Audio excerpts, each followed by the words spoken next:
the best thing that we can do is kind of open the library for those conversations. One of the things that this director speaker series will do is invite authors, leaders, community engagement advocates, lobbyists to come speak on topics that are currently is something that our community is facing.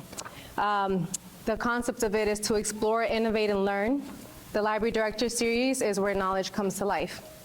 And today I have the opportunity to interview Yvonne Castañeda. And then she told me the rest of it, and I said, we're not doing that today. It's a long name. And we're here to discuss her book. This way, so Thank what's you, your best thank side? you. You know, we always choose. Let's see, this is my best side. Okay, I'm gonna let this work for me. Thank you all for coming. Yep, we're here to discuss her book, Pork Belly, Tacos with a Side of Anxiety. And I had the opportunity to read her book. So I'm excited to dig deep, dive in, and introduce you to a little bit of the book, and then break it down to a more candid conversation between two girls sharing a little bit of our life experiences. Cool. Thank you so much. Please feel free to ask questions. Yeah, we'll definitely. I have a couple of my own. Wait a minute. Okay. So, Yvonne, I just want to do a quick introduction for what I've been able to gather from your book. And I tried to do the best to, I guess, do the synopsis justice. But was also different than reading the back of your book, you know? So I wanted to share with this is that Pork Belly Tacos with a Side of Anxiety is a memoir by Yvonne that explores her experience growing up in a Mexican/Cuban American household with a family in California. Her struggles with anxiety and depression and her journey towards self-acceptance and healing, and that journey was from California, from Florida, back to visit relatives in California. The book begins with Yvonne's childhood, describing the challenges she faced as a young girl trying to navigate her identity in a predominantly Anglo-Saxon community. She also shares her early experiences with anxiety and depression and how that impacted her life. As Yvonne grows older, she struggles with her mental health and experiences various setbacks, including a complicated relationship and a career crisis. However, she also begins to explore different forms of therapy, self-care, and eventually leading towards her healing and self-acceptance. Throughout the book, Yvonne weaves in her love for cooking and food. She shares recipes and anecdotes that glimpse her cultural language and heritage and food, and how food played a role in that. Ultimately, Pork Belly Tacos with a Side of Anxiety is a powerful exploration of mental health identity and self-discovery. Yvonne's honesty and vulnerability makes the book a must-read for anyone who has struggled with anxiety or depression, or is interested in learning more about how our culture can impact that. Thank you. I hope that did it justice. I think it did. Okay, good. So, and I'm getting a frequency here, so I just want to tone this down. Okay. So many mics. So I think that the first thing that I wanted to basically open a platform is an opportunity for you to introduce yourself, to discuss more than just a book. So can you tell us a little bit about yourself and your background? Yeah. I can share with you that today I am the Director of Community-Based Initiatives at Boston College, and I'm also a therapist in private practice. I got my master's at BC. I graduated in 2018, and I worked very specifically with the Hispanic population in community mental health because that's really what I wanted to do more than anything. As Janelle said, my background is I'm half Cuban, I'm half Mexican, hence the pork belly taco. And my family, I grew up definitely in an immigrant household. My mom and my dad both came from severe poverty and really didn't have formal education. And so I kind of grew up in an environment where education was everything. Like you really had, I mean, it was drilled, like we talked about, it was drilled into us. You had to get an education. Yeah. But yeah, it was a immigrant household, a lot of love, a lot of affection, maybe not tangible things, like we weren't wealthy by any stretch of the word, but we were certainly loved and cared for. And I don't want to obviously give a lot of the, Can't move this. yeah, that was the fancy stuff. Keep it I on the know, side. sorry. One of the things that I loved about your book, and without giving too much about it, I'm just going to indulge a little bit in some of the chapters that specifically spoke to me as I'm like, no, I need to keep reading. In the beginning, as she had mentioned, she introduced a lot of like those family, I guess, cultural upbringing, whether we're immigrants, and the instilling a protective barrier with the limited resources we have to enforce education. And they always say, as long as you have a roof over your head, food on your plate, we'll take care of the rest. And knowing that she was across the state, I was experiencing the same thing in a Dominican population here in Lawrence, Massachusetts with my parents. And it was a place where they made it possible through their struggles and through their hard work abilities to be able to instill in us that we'll take care of those things. We'll put a roof over your head. You have family. We'll take whatever pain, sorrows, and benefits of growing up in a predominantly Hispanic community. And as long as you pursue a higher education. And to know that that's something that's so ingrained in us, we realize, well, sometimes those are the big questions that leave for those questions for what next? What does that higher education look like? Am I ready? What do I know what I want to do? And if they are opening and working for us, similarly to your memoir you had mentioned, and I want to talk to you, like, what now inspired you to write this book? Because, as we said, there was a lot of us with those stories. So what inspired you to share yours? Well, you know, like a good Latina, I have to give you context, right? So you have to start way back. When I was 10, I grew up in the library, you know, so doing something in a library is so touching for me because I grew up, Mommy would take me to the library. Mommy couldn't read, but she would my dad would say, take her to the library if that's what she wants. So I would go to the library and I would read every Judy Blume book, Beverly Clear. I read and read and read. I just loved to read. So when I was 10, Mommy asked me a few months before my birthday, she was like, Mija, what do you want for your birthday? And I said, oh, Mommy, I want a typewriter. And she was like, what is that? She didn't know what a typewriter was. And I said, oh, Ma, it's this machine, and you put paper, and you hit it, and then, like, words come out. Oh, okay. So her and my dad went to Sears, and they looked at prices, and then they made a decision that Mommy would take a little bit of money out of her paycheck every week and set it aside so they could buy me a typewriter, right? So I went to Sears with my mom on my birthday. I was so excited, got this typewriter, came home, put it on the dining room table because I didn't have a desk. I put it on the dining room table, and here I was, I had this vision that I would be like a novelist and that I would someday, I'd write books, you know, overlooking some beautiful lake or ocean. So I put a piece of paper in, and I just sat there and I was like, I'm 10. What am I going to write about? And so I honestly didn't know what to write. I already hear the clicking. Right, but I love the clicking. Yeah. I just love the clicking. So I actually typed, someday I will write a book. And I pulled it out and I folded it and I kept it. So I already as a kid had this idea, this notion that I wanted to be a writer. However, consistently throughout my life, every time I had an idea for what I wanted to do or something that spoke to me, it was always met with one question. How are you going to make money? It's, well, how are you going to make money doing that? No, you can't do that. You're not going to make any money, right? And so it was always, you got to get an education. So I kind of put that somewhere on a metaphorical shelf, and Because you couldn't find how it would relate with right, the education. it wasn't quantifiable. I couldn't, it wasn't like a career path. So fast forward, you know, obviously I go throughout my life, and I have to say that each and every time I ignored the thing that I wanted to do, the calling, the feeling, I paid for it. I suffered a great deal. So when I got to, by the time I got to graduate school, I'm 45 years old. My husband thinks I'm insane. My whole family's like, what do you mean? You're getting a master's at BCE, which is very expensive, by the way, in case you didn't know that. Yeah. You're gonna get into so much student loan debt. And you're going into a field that you're not gonna make any money. And I was like, well, clearly y'all don't know me. Like, it's just not gonna deter me, I'm gonna do it. Yeah. And so when I started the program, again, I had this, write a book. I knew that this book would be written.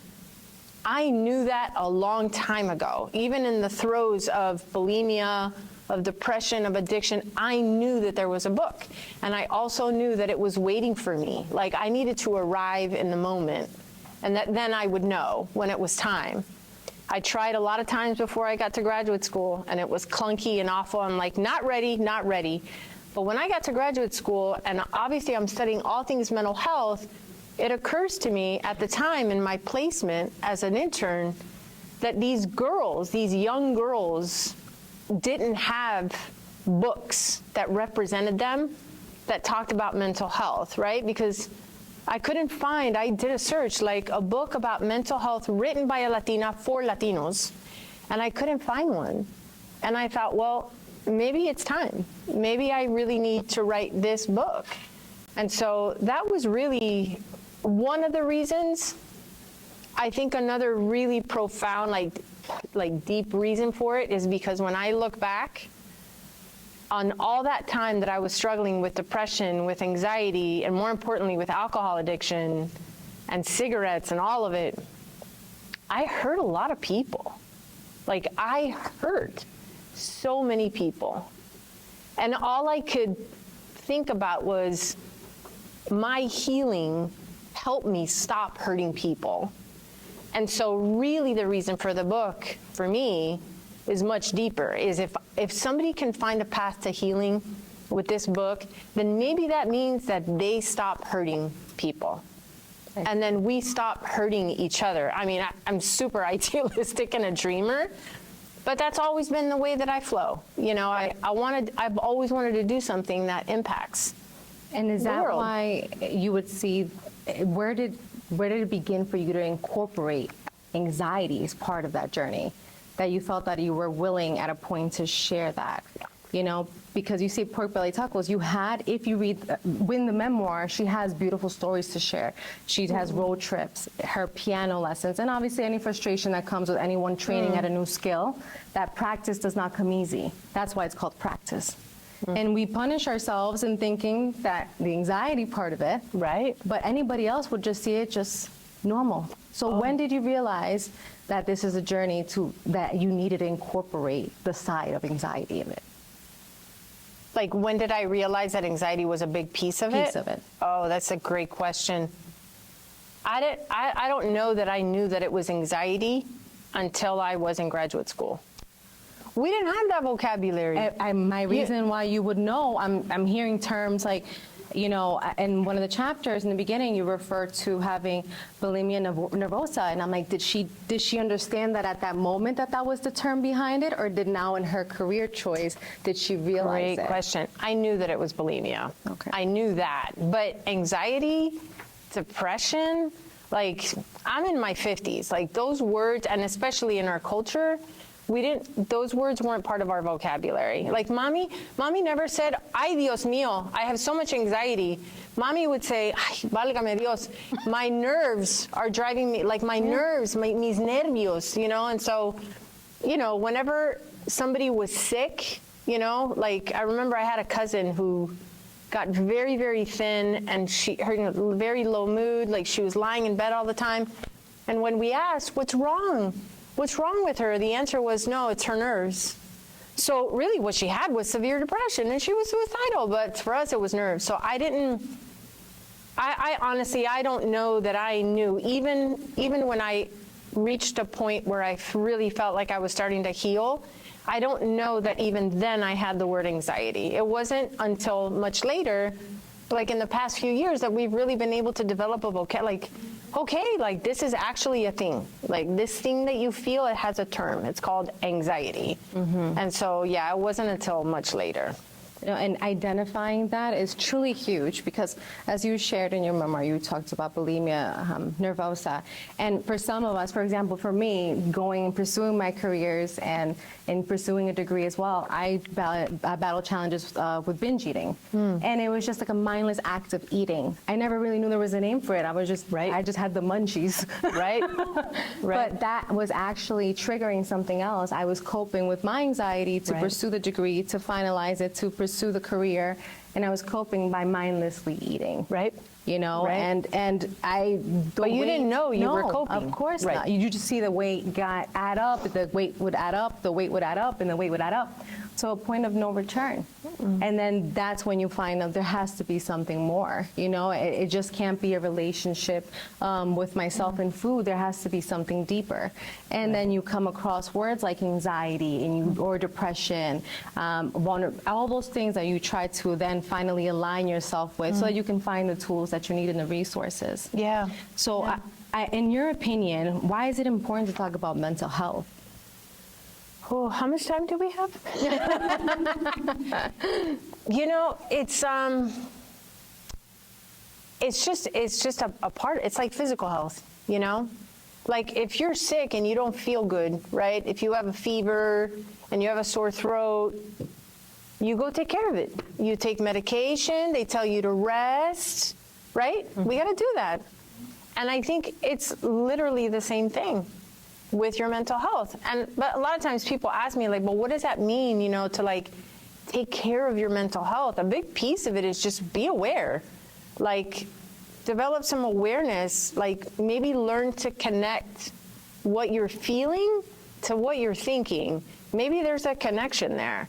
And so I think when I think about anxiety, or I think about the state of our country specifically, whether it's youth, older adults, middle age, we have so much opioid addiction. Absolutely. Right? The suicide rate is through the roof. Yeah. People are really seeking help. They're identifying that they have mental health challenges. And honestly, for me, when I think about it, it all kind of comes back to, I don't know that we are given space or permission. Maybe now it's changing, but I think when we're kids, certainly in our culture, we were never given space or permission to identify the emotion, like what it is that you're actually feeling, and then permission to express it fully, right? Like if you're sad, you cry it out. It's okay. I was given the opposite message, which was that these emotions were bad. You're not supposed to cry. Crying is bad. And it's not like my mom and dad sat me down and said, listen, you're not supposed to cry. It was in how they managed or mismanaged their emotions. It's watching my mother suppress the grief that she felt when her sister died. It's hearing my father sobbing in the shower by himself with the door locked after his father died, and then coming to the dinner table completely put together and like as if nothing happened. And so, you know, those messages, they add up for us as kids. And so I think that we suppress our emotions. We're not even aware that maybe that's what we're doing. And then we go through life thinking that we're supposed to be super strong. And I think that that untapped, unexperienced emotion then manifests in different ways, right? Then maybe it becomes anxiety, and maybe it also becomes explosive anger, because we need a channel. Yeah. Right? And so I just think it's important for us to take care of our mental health. But I think, honestly, Janelle, it's a responsibility. I don't think it's just it's important. It's not just about you, right? I think about that, and I've had this conversation with like moms, especially Latino moms. Yes. I'm like, let me tell you something. It's not just about you. You take care of your mental health, not just for you, but for your kids and for their kids, because whatever you do, however you manage your situation, know that your kids are watching, and they will learn it, they will inherit it, and they will pass it on, and things don't change, right? And we just end up hurting each other. Yeah. So it's just, maybe that's the next book. And no, maybe that is. Everyone here is a witness that she got the next book idea in this conversation. So we'll make sure to get the copy first. But I think you bring up a great point, and the reason why I feel that this book is great for all audiences, I would recommend this to the parent, to the father, to the mother struggling now more than ever with social media so prevalent to connect to their children. they have the language now. It's on their social media platform. They're identifying with someone across the world the way I similarly identified with a lot of the messages you had in your book. Yeah. They now identify through social media platforms. So now we have to bridge that gap, and why we want to have these candid conversations, why we want to make it as public and make this community aware that these resources are available, is because our parents might be themselves coping the way they saw their generations cope. So now leading into a more sensitive generation, I think it's important that we give them the tools, and essentially this is one of them. And that's why it's important for, even if it's in pink, for a father to pick it up, for a brother to pick it up, because you mentioned your brother a lot in this journey and how important he was in picking up those calls. And also, like any brother and sister relationship, fighting and driving our parents crazy, that's nothing. But also how that was incorporated in your journey. Yeah. A lot of those core memories. So I think that this book, if it needs to be on the shelf in a lot of places, not just obviously in the library. And these conversations with your colleagues and your friends, you'll be surprised how many are enduring in their own homes these similar topics. You mentioned a friend, and I want to go to that chapter without giving too much, whose mother passed away in the book, or a family member passed away. Oh, my mom's sister. Your mom's sister, yeah. Yeah. And that was your cousin, and it was kind of like the conversation shifted. You guys would walk together, you do things to kind of do a little bit of self-care, but we never touched it. Missing that conversation. Yeah. And those are intimate conversations that we now have to learn how to be open about. Yep. Because, and well, I please love share that on you that. say learn, Yeah. right? The other day, I can illustrate this perfectly, just how ingrained sometimes things are. A few weeks ago, I had a meeting up here in Lawrence, and I had one of those, you ever had that day you wake up and you drop everything, right? I woke up, I grabbed the coffee, it fell, and it busted open, so I had to clean it up. But I was like trying to stay positive, I'm good, right? And then I went and I dropped the cereal box. I'm like, okay, it's one of those days. And then, my dog had a field day inside the house and pooped and peed. And I'm like, okay. And I'm like, I'm hanging in there. God is good, amen. So then I get in my car, hold on to right? something stronger. Right. Yeah. Stay with me. It's good. Yeah. And then I get in my car, right? And I'm like halfway up to Lawrence on 93, and I get a flat tire. And I'm like, Dang, I'm channeling my father. Everything has a solution. Don't worry. I'm like, okay, well, thank God I have a car. Amen. I'm near the highway. I can get off. I called the dealer. Yep, you can drive it. Bring it in. So I took it to the dealer. And I'm at the dealer, and I'm like, okay, and I missed this meeting, but then I have some more meetings in the afternoon. And the guy comes out, and he says, oh, I got bad news. And I'm like, okay. And he's like, we don't have your tire. So you're going to have to leave your car here overnight. And I'm like, all right, so what can I do? He's like, we'll Uber you. Where do you need to go? I'm like, that's amazing. Wow, what service, right? So they Uber me to where I needed to go. And then I had to Uber to get home. Now, it's a long day. Yeah. On my way home, I'm looking through my purse, through my bag, and lost my wallet. Yeah. So then, at that point, I'm like, oh, God is good. I'm like, oh, okay. Your mom's voice in the All side. right. I'm trying to, it's like I wouldn't give myself permission to just be a little annoyed. Yeah. I'm frustrated. So, but the best thing about it all, right? Now I'm stressed because losing a wallet sucks. So I get home and I walk in the door, and my husband goes, so how you doing? How was your day? I'm like, oh, it was good. And I literally, at that moment, I was like, wait a second, no, it was not good. Yeah. And so I just told him, I'm like, I'm going to give myself permission to just talk. It doesn't mean anything about me. It doesn't mean I'm weak. It doesn't mean I can't keep it together. It doesn't mean anything. It just means I had a day. Yeah. And it was a little trying. But back to your point, where this is coming from is, again, it's all about messaging. And then how we interpret certain things that we see our parents do, and then how that just becomes a way of life. But, my mom's sister died, and that sister had 8 children. all between the ages of 3 months and 14 years old. And this is in Mexico, and they were poor. Like, I'm not kidding, poor. And my grandmother had just raised 18 of her own children and was just kind of done. You know, she was in her 60s. I would hope so. She was like, woo, I'm done, because she kind of raised them alone. Yeah. And then her daughter died and left 8. And the father couldn't handle it, so they all came to live with my grandmother. And so my grandmother had to now raise another 8 on top of a mentally ill uncle, lots of things going on. But what's interesting about that is that when that happened, my mother was screaming and crying when she got that phone call. And my father, just like I was 10, he just came out of nowhere. I said, espérate, espérate. And he like grabbed the phone.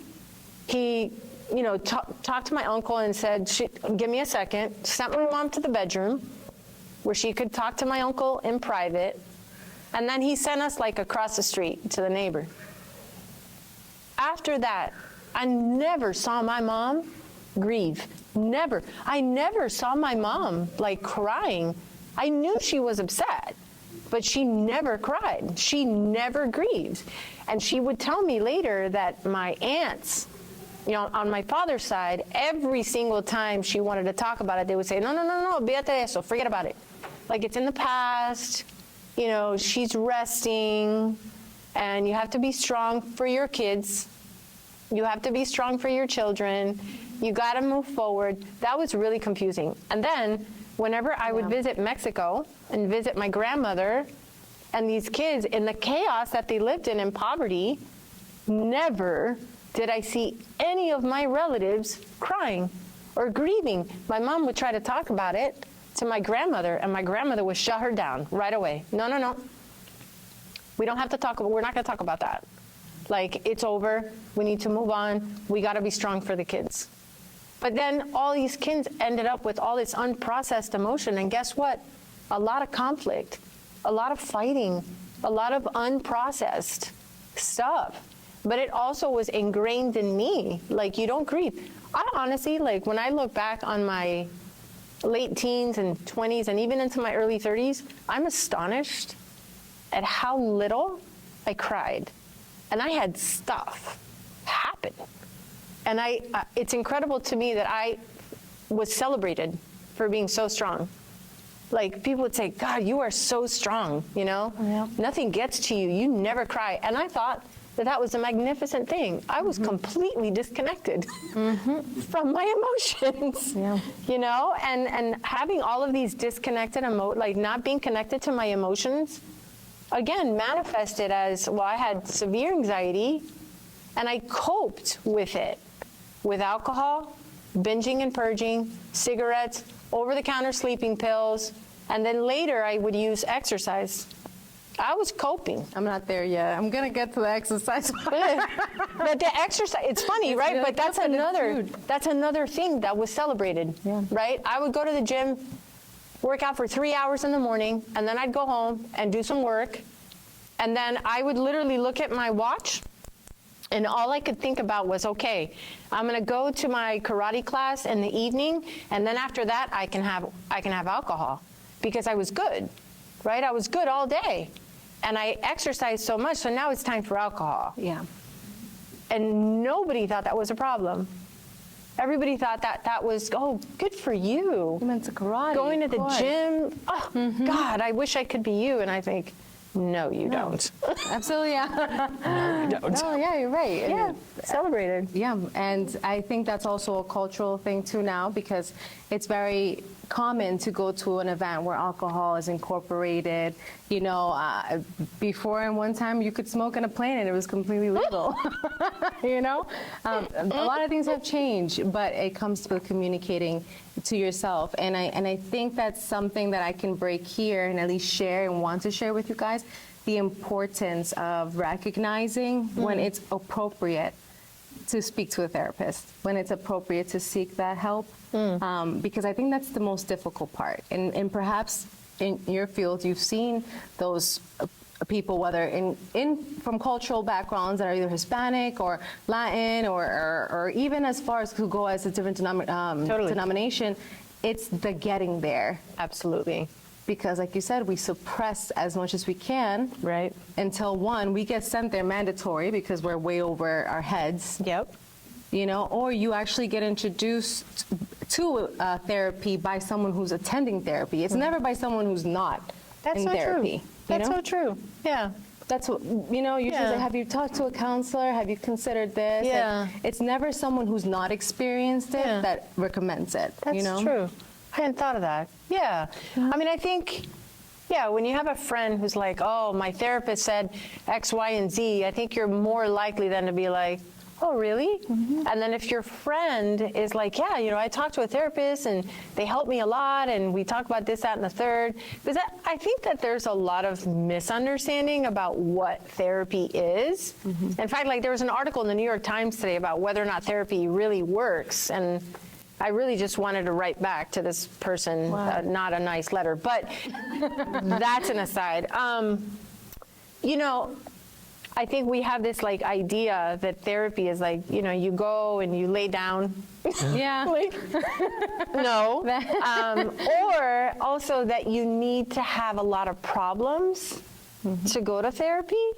Like something needs to be really wrong. And although, yes, that's a good precipitating factor, it's not necessarily what needs to happen for you to go to therapy. Like I say this over and over to clients all the time and to people. Therapy is not a destination. It's a process. It is a process. Like you're going there to peel back layers that maybe you didn't even know you had. Yeah.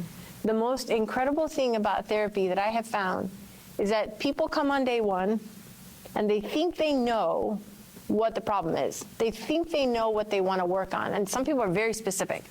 I want to work on blah, blah, blah, blah, blah. And I'll be like, okay, yep. And we'll set up a treatment plan based on those very specific goals, right?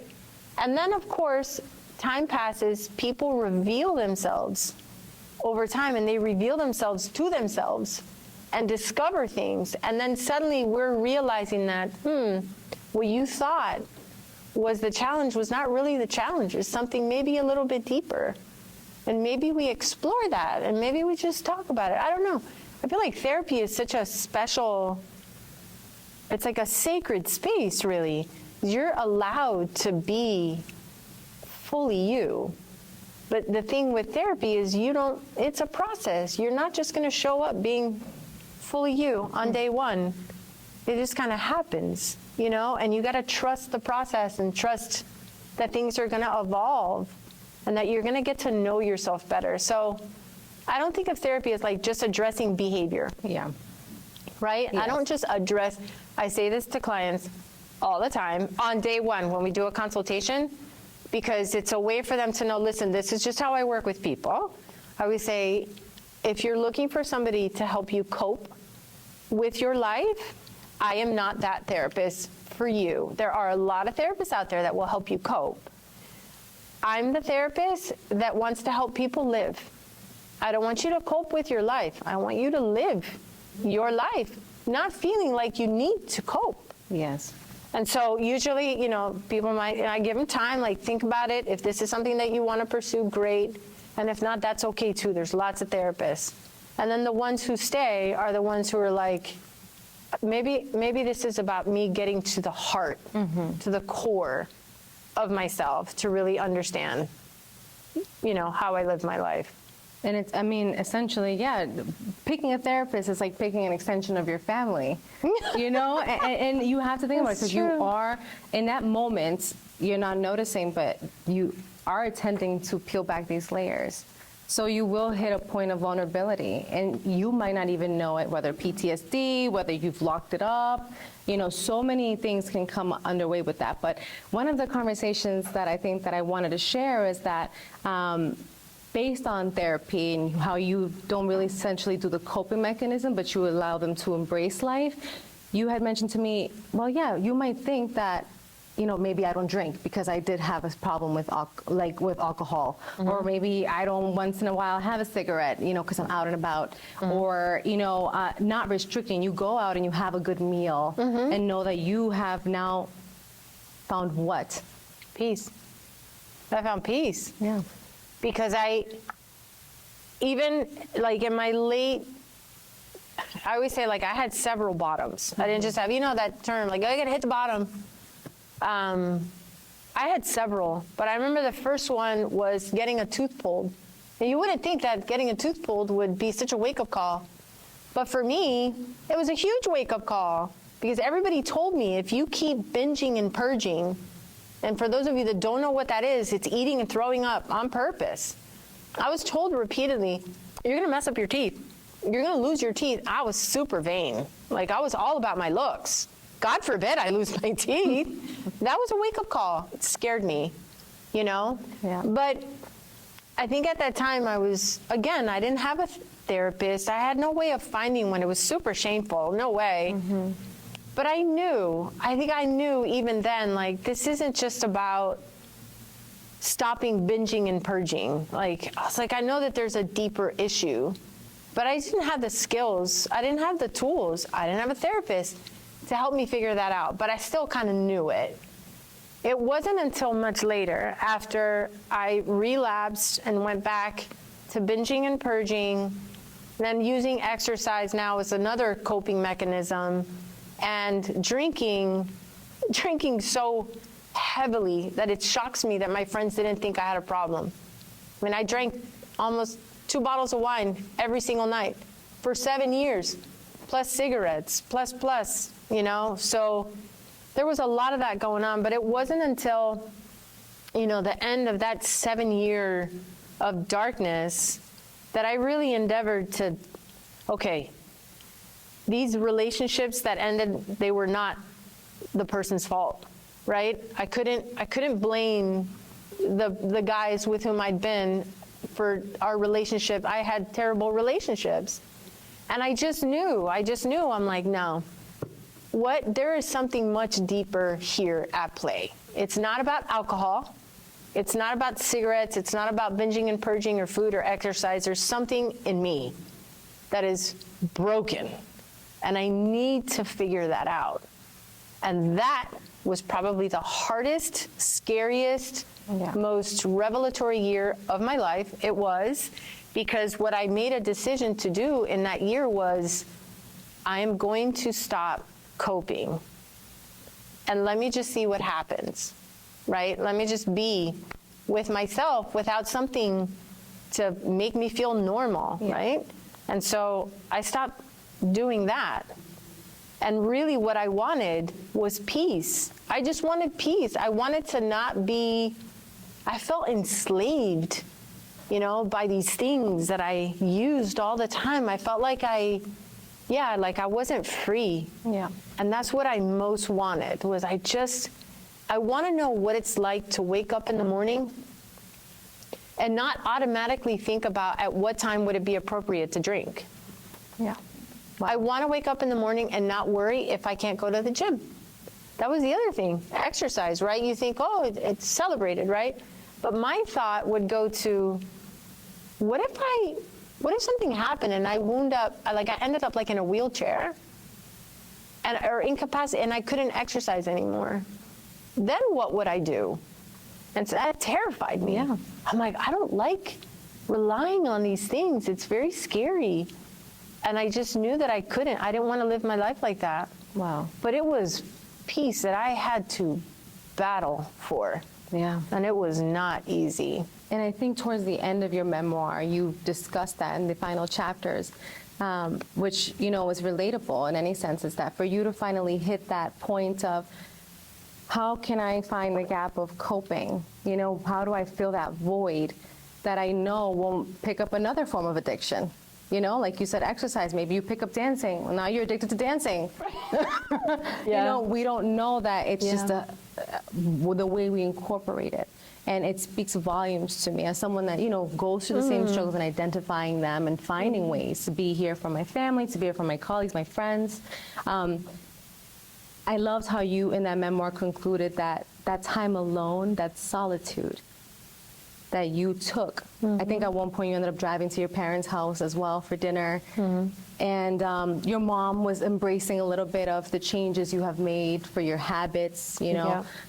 Put the chicharrones down, pick up the salad, you know, finding ways to cope. But you stripping away that person, you said you wanted to do one thing, was to be honest, and how easy it was to lie.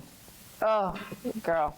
I mean, when I think about, again, it's discovering what at the end of the day was at the core of these struggles, right? Like what really, where the hell did this all come from? And I think growing up, right, and certainly in our family, in our culture, I think the messages that I received consistently were that my self-worth were attached to two things: my appearance and my achievements. That's it. Nothing else. It's how you look and what you do, and that is where all of your self-worth is, right? And also, and I don't blame my parents. I understand. I have compassion for them. They came from poverty. What they most wanted for me was security and safety. Get a good job. Yes. Get a good job that pays you well and stay there for the rest of your life so you never have to worry. And I understood that, and equally at the same time, I had a calling for service, and I had it early. And when I say I had it early, I mean I had it early. Like in high school, I was already thinking about, I just like helping. Yes. I like helping. I like helping people. I like being of service. This is the only person you'll ever meet that loved being a waitress. I loved being of service. I loved to help. I loved it. Yeah. But that wasn't ever encouraged. It was squashed. No, you can't do those jobs because you won't make any money. You have to do these jobs. And so I lied a great deal to myself. I guess lying or denying really what was true for me. And so I made decisions that were based on that, based on, I don't want to disappoint my family.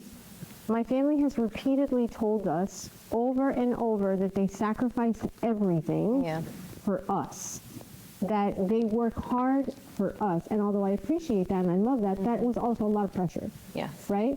So there was a lot of pressure to like make sure that I was successful, that I, lived up to my parents' sacrifices and all of that. But at the same time, I was like, I don't want to do the same thing. I want to honor your sacrifices by taking risks, because you didn't get to take them. So I want to take risks. And I want to do something different, but I wasn't strong enough. I was so pressured by like peers, what everybody else was doing. I hit my 20s like, oh God, everybody's making money and working in sales, and maybe I should do that. Meanwhile, I kind of just really loved being a broke teacher. Yeah. I was a school teacher, but no, I got pulled away from that because I thought I had to do something else.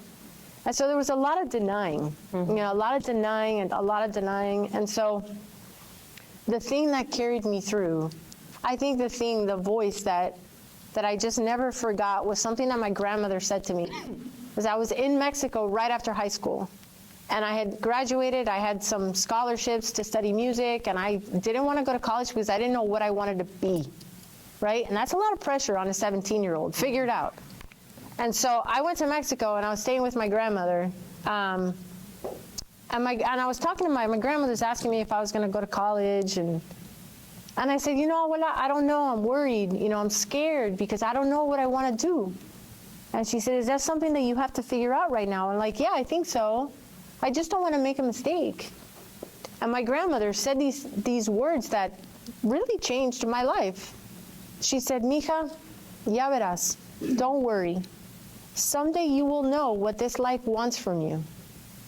And I tell you, Janelle, like, I remember that she said that to me, and then those words just kind of landed and sunk and made a little home in my soul. And thank God, because those words would whisper, I would hear them whispered often, because what she was challenging me to consider was not what life was going to give to me, is what I was going to give life.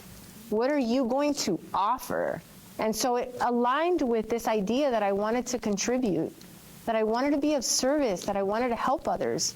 I didn't care about money. Yeah. Of course, I love money. I'm not gonna lie. It's a couple of shoes would never hurt anyone. But I never. It wasn't my motivator, and I felt so much shame for that, because everybody in my environment was like, "You got to make money. You got to make money," and I just wasn't motivated by that. So my mental health, eating disorder, all of it, at the core of it was I ignored, I denied, I pretended, I didn't honor, I didn't listen. Yeah. I didn't trust myself, and I didn't trust God. Yeah. I did not trust myself. I didn't think I had the answers.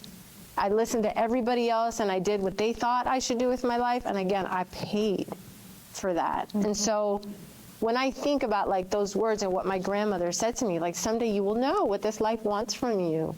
I really do believe, I believe it in my heart, that maybe what she was trying to tell me is that you need to trust yourself. That you have intuition, you have a knowing, you know what's going to fulfill you. If you stop and you listen, Yes. and you move all this out of the way, and you just trust what it is that you know, and you put your faith in that, and things work out. You know, And they things have. just. Here we are with the book. I'm here. You know you're here. Yeah. And Yeah. You're here, but the biggest part is that you're here with the biggest portion of it was finding that fulfillment. And I think that that's what we want to take away from this memoir, is that those battles that you had faced and everything you endured, that a lot of us can relate to, whether we want to be openly admitting to it or not, is in the memoir, and that ending all and the end of all of it is being able to find that fulfillment in getting rid of that noise. You know, white noise, judgment, family history. Imposter syndrome. That's a new, I mean, I'm like, that's a new one, but it's been around. We just finally, like, you know, some of us. We got a word for it. We got a word for it. You know, all those things. Similar to your grandmother, my grandmother, she passed away when I was really young, and still, it's like she was still here. We categorize depression. You know, we don't know when it is okay to have depression. At what age does it come? Does it come? Does it not come? Are the kids just being lazy and sleeping in? You know, but that's really a form of like depression. You sleep in, you don't have really content for life. Maybe you play some video games. Maybe you hang out with a friend. There's no purpose because you're putting aside what's fulfilling you. Right. And when my grandma passed away, she had the intentions of writing a book. And she never got to it. And she died relatively young. And one of the chapters to that beginning story of that book was, Arriba Haragán, no desperdicia la vida, porque en la tumba dormirás. In translating that, it says, get up, lazy man. Do not waste life, because in the tomb you will sleep. And with that simple phrase that she left in that book that never got finished and barely began, she left the groundwork for all her grandkids to come. And we listen now to that voice, and we are leaders. We service the public. We're all service public workers. We give, we take, and we create boundaries. We set boundaries. Sometimes and that's hard coming from our culture, to set boundaries, to be like, Mommy, I want you to come over, but today's not a good day because you want to just be in your robe and just hang out, you know, but you're so used to them being there. You know, skipping that family party just so that you can spend an extension that's with an extended family.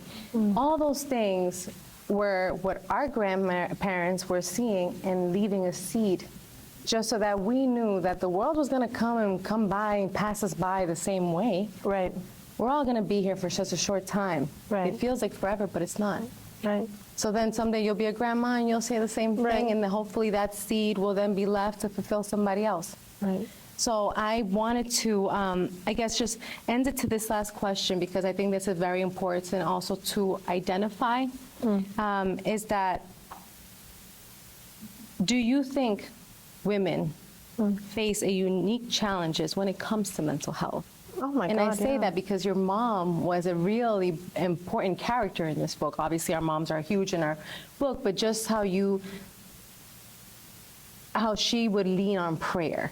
Like most parents do. I'm going to pray on it. I know what you're doing, and I know you're lying to me because you are my daughter, but I'm going to pray on it.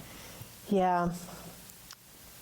I think women, wow, what a question.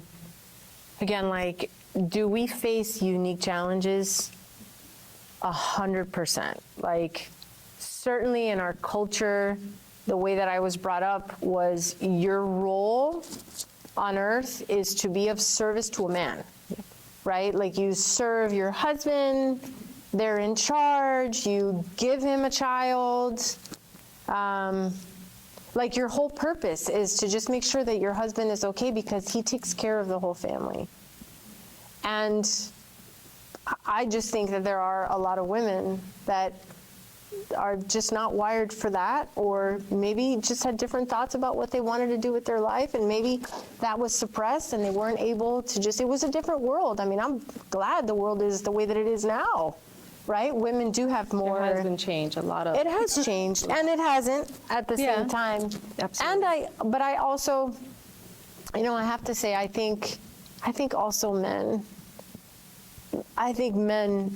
struggle way more than we shed light on, because men too have their own, the stereotype of the male is that you have to be strong, you can't cry, you can't be weak, you have to be the provider. Absolutely. If your wife works harder than you, that's a problem. Like, I just think everybody has like really unique challenges, but I do think like women, especially, we have a lot. We have, obviously years and years of oppression, right? To make us believe that we got to be a certain way, we have to look a certain way. Even as much as I want to believe that this idea of an ideal has changed, it kind of has not. There's still this ideal that you're supposed to look and act a certain kind of way, and then if you don't, then it means something about you, and boom, there goes your mental health. Yeah. So I think it's very, very difficult. And I think too, again, like I think certainly with women, again, our culture is like there's that, you have to be really strong, right? There's so many women in my family that were celebrated for being, quote, really strong. Like you just have to keep going. So you don't have permission ever to just have a moment, like to cry. I think and talking to my mom about this, like meaning is made if you cry, right? Like if you go through life thinking that you're super strong and suddenly you have a moment, it means something. It means you're not strong anymore. And it has been a great deal of my work with women is, listen, just because this is true doesn't mean that this is not. Like, you can be very strong and a guerrera and all that, and also have emotions and maybe feel a little vulnerable sometimes, and that is okay. Like, you can do both. But I mean, again, I think everybody has challenges. Yeah. I think older adults have challenges, they're too not allowed to express or to even identify that maybe there's a mental health challenge. And then it's important to also share the amount of resources. And I'm glad you identify even men falling in that, because I have a good friend, Quinn Garnell, and he is also one of the founders of an objective called Brothers in Arms. And it's a support group for men that talk about these cultural barriers, and how that affects their mental health. And, the addictions that could be curated under just pushing those emotions down. And a safe place and an environment for them to come together and talk about it, connect with one another. And I know that there's other support groups for women and support groups, and the library wants to be an extension of that.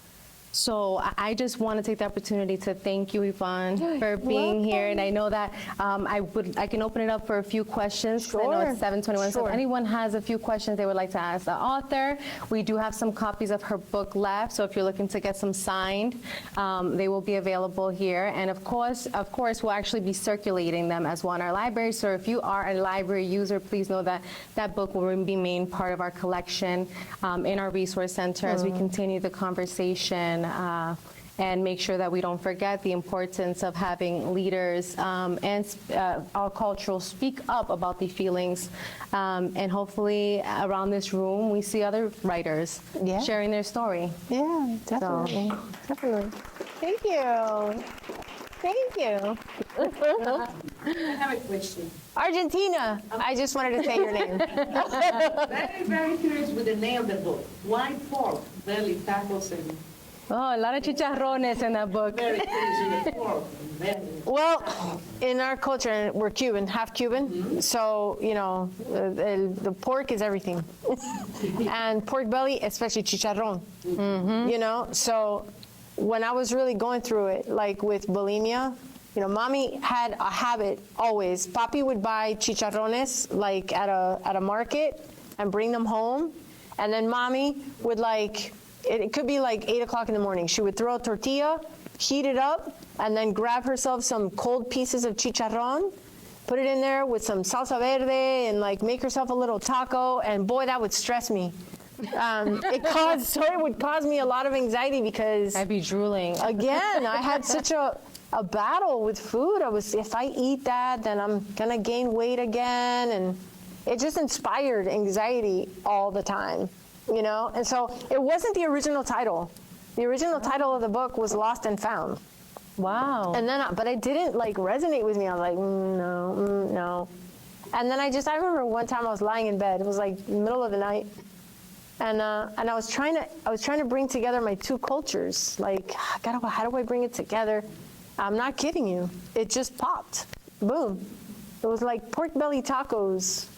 And I was like, oh, and I have a whole process. Yeah. And so I imagined lots of things, and I was like, oh, that's it. And I got up and I wrote it down, and then wrote like 2 chapters after. Yeah. I had a very wild writing process, you know. And then throughout the book, I definitely will say that you do mention the pork belly tacos, and as you guys read it, it'll be like, that makes sense. Oh, yeah. Oh, here we hear it again, you know. And They what- were part of my life was for part of it. sure. Yeah. So it's only in English, you don't have background in Spanish? The book? No. And I'm, you know, It's Spanglish. yeah, you know, what Janelle said is so true. The book was written for youth, right? It was written for 15 to 18 because that's the way the publisher thought it should be marketed.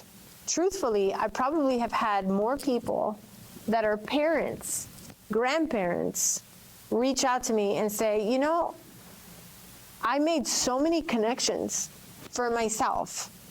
Like, wow, there are all these things that I hadn't considered, that I hadn't thought about. And like, it all makes sense to me now, you know? So I want so bad, like, and I keep putting it out there, you know, my hope and my prayer is that a foreign publisher, because there's a process, an international publisher buys the rights, translates it into Spanish, and makes it available to the Latino community, because if 15-year-old is reading it, that's awesome. But I also need mommy to read it. Yeah. And I need abuela. Yeah. And la tia, and I need the whole system. Yeah. You know, I agree. to read it. Otherwise, I feel like there's opportunity here to have discussions. Yeah, for mommy and the daughter, maybe to have an honest discussion about the things that I cover in the book. Yeah. You know, so if you know somebody who knows someone who has a friend Yes. that knows a cousin that maybe has like an next door neighbor that's in the publishing industry, then let them know. Great. You know? Any other questions? Yeah. What chapter do you feel like was the most difficult to write? Ave Maria. Especially since it resonated to your life, so one of these chapters must have hit home. It's a good one. Ooh, that's a good one. No pressure. No, tranquila. I think the chapter about my father, like, I dive into a little more about my father. That was really hard to write because my father had died. Like, in the process of writing the book, my father had passed away. Wow. So, that was so hard. It was really hard. And then probably, I think the second to or maybe the last chapter. Because the last chapter, I'm really connecting like everything, but I'm remembering some things. I to be honest, I was blindsided by how emotional I got writing the book.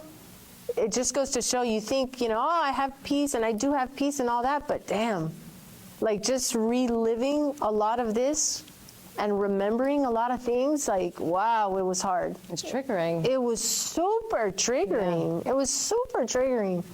And at the same time, I was grateful.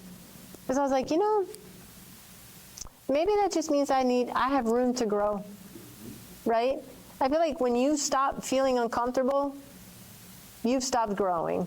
And maybe that's not okay. Like, I think if you go through life and you're continuing maybe to feel a little uncomfortable, I feel like that's just God's way of saying, Mira, I need you to grow. I need you to grow a little bit more, so I'm going to put really annoying people in your life so that you grow. Yeah. That's usually the test. Yeah, definitely. But yeah, that's a great question. So I'll leave it up. Anyone else for our author so we can explore? Yeah, I have a question. Sure. For somebody that's maybe trying to figure out what type of therapy is best for them, Yeah. they can maybe like cut out some of the trial and error. Do you have any advice about that? I do. That is an excellent question. I can tell you that it's really more about how you connect with the therapist than the therapy. A therapist is not going to know on day one, well, they shouldn't know, what type of therapy you need, right? Because it's a process. You evolve over time and you start to understand each other. Now, if you have like very specific trauma, like if you have a history of trauma in your life and you recognize that maybe you have some symptoms of PTSD, then I would encourage you to seek a trauma-informed therapist, like somebody who does very specific trauma therapy, whether that's EMDR, whether that's trauma for like CBT for trauma. There are very specific therapies out there, you know, and usually like on wherever you look for a therapist, like you can ask them, what's your philosophy? Like, what's your approach to therapy and how you work with people? And they should be able to tell you. You know, does that help? Yeah. But it really comes down to, the relationship. It absolutely comes down to it. When I first started as a therapist, oh my God, I thought that I had to use all the right words. And I thought, I had this like vision for like how I was supposed to be, super imposter syndrome. Wow. Like, I thought I had to say certain things and this, that, or that I had to have all this knowledge about like theory and, no. Throw it out the window. Just be you. No, that's it. At the end of the day, I think what has been most healing, most effective is I just show up as myself. I show up as who I am, and I bring all my stuff with me, meaning I bring all of my experiences, all of my emotions, all of the things that, how else are you going to connect with someone, right? So when somebody is across from me and they're talking to me about the loss of their father and they're upset and they're crying, I'm right there. But the tears are right there for me too, because I'm connecting. I know that feeling. So we're going to have a moment right here, you and I. You know, that's what I mean about like therapy really is human connection. It's like being together in space, like sharing something. It's so intimate, you know? Important. Yeah, yes. Hi. Hola. Do you think culturally finding a therapist in the same culture is helpful? Because someone who can believe in therapy. I have found out that it has been very difficult to connect my mom history of the way mommy is and beyond, you know, Dominican mom with my therapist. Hey, this is the way, you know, mom called me every day and I don't call. God forbid I don't pick up the phone, everybody gets a phone call. Right. Well, Yeah. I'm like, Mom, I'm 43 years old. Right. Get over it. You know my mom? Everybody might Yes. get a phone call. Yeah. If I don't pick up. But that's it's very. That's a mom. You see? You get. Yes. You know, if I explain that to my therapist, she said, well, you need to make it. Priority or Oh, you need to set boundaries. Set boundaries. Yeah, good luck with that. Let me know how that goes. yeah. Let me know. Yeah. Yes. Definitely. Yes, All I'm gonna get is someone's very upset at me for like a week and Yeah. things will go back. it's not the solution, right? No, I think, I mean, I can't say enough of that. I mean, yes. Is it important? Might it be important for you to have somebody of your culture? Of course, they can get the nuances. They understand when you're talking about these things, like, okay, I understand that, right? And maybe they'll be able to like offer you like suggestions or even insight that's not disrespectful. that's like culturally appropriate. You know what I mean? Like, I get it. You know, at the same time too, you might work with somebody who is your same culture and you all don't connect, and maybe And you'll be surprised. It might be someone of the same culture. It might be someone dating someone from your culture that understands. Yeah. You know, so there's always someone. And I think we're seeing more and more people of our culture within this field. So I think that the opportunity for you to find someone to match is endless now. Not enough, though. I have to tell you, like, I say it's not enough. it's Well, we need and to you get know more what? And done. it kind of goes back. Encourage that. It kind of goes back to what I shared. It's the, you know, we're not encouraged to go into that field. service. We're not encouraged to go into these human service fields. Like, muchacha, ¿cómo te vas a ganar dinero? Like, how are you going to make money doing that? Like, no. And I was like, that's the other thing. Like, my family, so like mixed messaging all the time, you know? I think the message I received from my family was, you know, there's limited spots in the white world. So get yourself a spot and never look back. Like, don't look back and go trying to help our pueblo, like our community. Like, it's just not encouraged. And so again, like the way that I grew up was, I have to super assimilate. I have to do that. And yet again, it's funny, all this whole path, what it brought me back to, man, the thing that I just most want to do at the end of the day is I just want to sit with a 43-year-old single mother from El Salvador, and I just want to talk to her. I don't want her to feel better. That's in a nutshell what I want to do. I just want to help this person. I want to help this community. I want to help immigrants. That's just what I want to do. But there's not enough of us doing that, right? We're going for the high-paying jobs. Yeah. And that's a shame. Yeah. Great question. Great question. Yes. Well, why do you feel like embarrassed to talk about all the stuff that's inside of you? Like, sometimes it takes time to get somebody to cross the line and feel the confidence of Absolutely. how you handle them.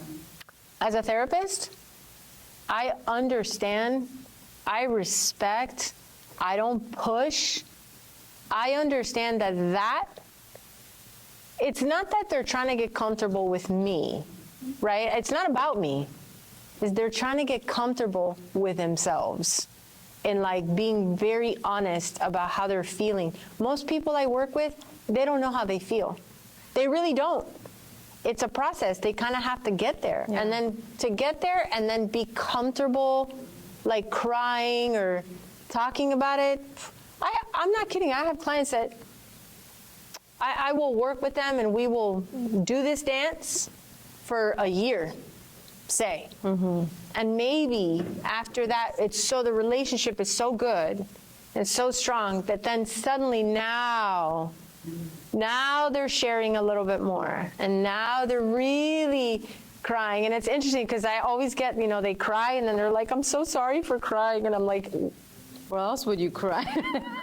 right? It's very telling. It's very telling. Like, this isn't a space where we don't apologize for our emotions. It's an emotion.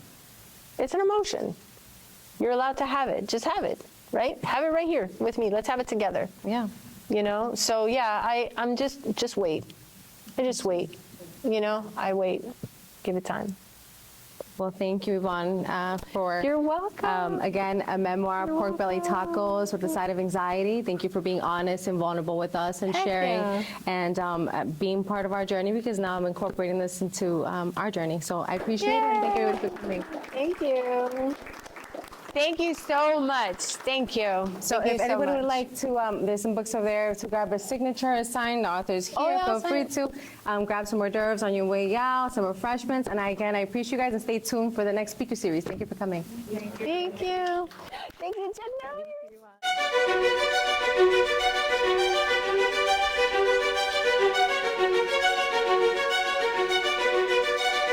Janelle.